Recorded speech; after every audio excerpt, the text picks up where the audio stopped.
ಇವರು ಫಸ್ಟ್ ನನಗೊಂದು ಮದುವೆ ಆಗಿತ್ತು. ಮದುವೆ ಆಗಿ ಒಂದು ಮಗು ಇದೆ ಅಣ್ಣ. ಇವ್ರನ್ನ ನಮ್ಮ ಹಸ್ಬೆಂಡಿಂದ ಪರಿಚಯ, ಇವ್ರ ಫ್ಯಾಮ್ಲಿ ಎಲ್ಲ ಸೇರಿ ನನಗೆ.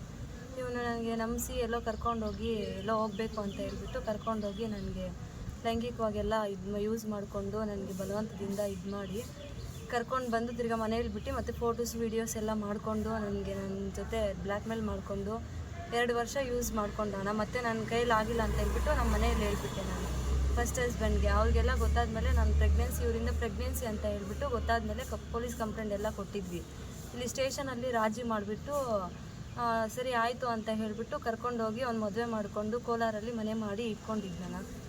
ಮನೆ ಮಾಡಿ ಇಟ್ಕೊಂಡ್ಮೇಲೆ ಇವಾಗ ನನಗೆ ಬೇಡ ಅಂತ ಹೇಳಿಬಿಟ್ಟು ಬಿಟ್ಬಿಟ್ಟು ಬಂದ್ಬಿಟ್ಟಿದ್ದಾನೆ. ಇವರಮ್ಮ ಮಾತು ಕೇಳಿಕೊಂಡು, ಇವರಮ್ಮ ಮತ್ತು ಅವರು ಗಿರೀಶ್ ಮತ್ತು ಅವ್ರ ಫ್ರೆಂಡು ಎಲ್ಲ ಸೇರಿಕೊಂಡು ಇವಾಗ ನನಗೆ ನಿನ್ನ ಕೈಲಿ ಏನಾಗುತ್ತೋ ಮಾಡ್ಕೋ ಹೋಗು, ಸತ್ತೋಗು, ಹಂಗೆ ಹಿಂಗೆ ನನಗೆ ಹಿಂಸೆ ಮಾಡೋದು. ಫೋನ್ ತೆಗಿದ್ದೀರಾ, ಮನೆ ಬಾಡಿಗೆ ಕಟ್ತೀರಾ, ನನಗೆ ಹಾಸ್ಪಿಟ್ಲಿಗೆ ನೋಡಿಸ್ತೀರಾ, ಊಟಕ್ಕೂ ಏನು